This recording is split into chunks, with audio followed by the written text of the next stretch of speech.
Station আমাদের actually রুটটা ঘুরিয়ে দেওয়ার একটা চেষ্টা করছেন, ভাবছেন যে একটু জনবহুল এলাকা দিয়ে লোকজন আমরা গেলে পরে মানুষ হয়তো বেশি আমাদের সঙ্গে এগিয়ে আসবেন, বেশি আমাদেরকে দেখতে পাবেন, হয়তো ইম্প্যাক্টটা মানুষের মধ্যে বেশি হতে পারে, সেই ভয়ে করছেন। আমরা আসলে ঠিক অতটা ভাবছি না। এটা রিটেন যখন পাওয়া যাবে এবং ভারতীয় জনতা পার্টির অফিস সবাই মিলে বসে এটা ডিসিশন হবে যে আমরা আদৌ পুলিশের ভার্বাল নেগেট করে দেওয়া ব্যাপারটা মানছি কি মানছি না।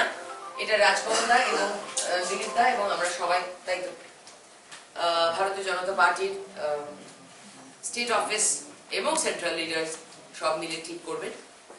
আমরা এমন কোনো জিনিসই করব না যাতে সাধারণ মানুষের সেই 10টা দিন জীবন বিপন্ন হয়। আমাদের রিটেন কনফার্মেশন না দিলে আমরা হয়তো এমনি চলে গেলে কোনো অসুবিধা হতে পারে, সেসব কনসিডার করার কথা হচ্ছে। কিছু ঘন্টা হাঁটা,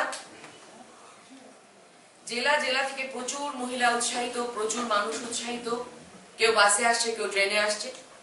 আমরা সেখানে মোটামুটি 12টা নাগাদ জমায়েত করে ছোট্ট একটা হ্যান্ড মাইক থাকবে, কেন্দ্রীয় নেতৃত্ব আসবেন প্রতিদিন একজন করে।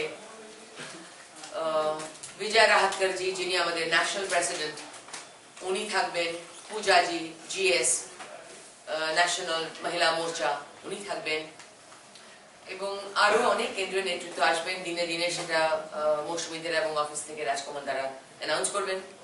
বাবুল একটা 8 তারিখ মোরলেস কনফার্ম করে দিয়েছে, রিটেন কনফার্মেশন অফিসে আসবে। কিছুটা হাঁটা, কোথাও একটু বসে পড়া, কিছুটা চা খাওয়া, যেখানে আমরা মাটিতে ঘাস পাবো, রাস্তার পাশে কোথাও ঘাস টাস পেলাম সেখানে বসে পড়লাম। আমরা ঠিক কিছু ভাবে প্ল্যান করি, কারণ আমাদের ছোট ছোট করে আমরা বসবার জন্য, যেহেতু আমরা এত মানুষ হাঁটছি, আমরা বলেছিলাম একটু পাটা ঝুলিয়ে চেয়ারে বসতে কষ্ট হবে, তো আমাদের একটুখানি ছোট ছোট জেলা মন্ডলে সবাইকে বলা হয়েছিল যে আপনারা একটু বেদি মতন ছোট্ট একটা শতরঞ্জি পেতে আমাদের বসার ব্যবস্থা করবেন। তো সে পারমিশন পুলিশ দিচ্ছে না, জেলা থেকে মন্ডল থেকে সে নিয়ে খুব সমস্যা হচ্ছে। ঠিক আছে, আমরা মাটিতে পাবো মাটি, ঘাস পাবো ঘাস, পিচের রাস্তা পাবো পিচের রাস্তা, যেখানে যেভাবে পারবো মাটিতে বসে পড়বো। যে কজন আছি যতক্ষণ পারবো ওভাবেই থাকবো। দুপুরবেলা কোথাও একটা আমরা এক জায়গায় জড়ো হয়ে খাবো, খাওয়া দাওয়া করবো, এবং ওই খাওয়ার সময়টা আমরা টাইমিং করছি যাতে বাচ্চাদের স্কুল থেকে ফেরার সময়ের সাথে কানেক্টেড হয়ে যায়। বাস টাসগুলো যাতে কোনোভাবে, যে সব 2-একটা রাস্তা একটু সরু আছে, বাকি তো মেইন রোড, ফলে খুব একটা যানজট হওয়ার সম্ভাবনা হয়তো নেই। আমরা বসে বাচ্চাদের স্কুল থেকে ফেরার সময়টা হয়ে গেলে আমরা বিকেলে একটু চাটা খেয়ে আবার সন্ধ্যেবেলা আমাদের হাঁটা। এটার অনেকটাই যেহেতু আন্তরিকভাবে সবাই মিলে লেগে পড়েছি, নেমে পড়েছি। আপনাদের মনে হতে পারে যে শিডিউলে দেওয়া আছে 3টের সময় এখানে এসে পৌঁছানোর কথা, আমরা জমায়েত আছি 3টের সময় এখানে এসে পৌঁছলো না।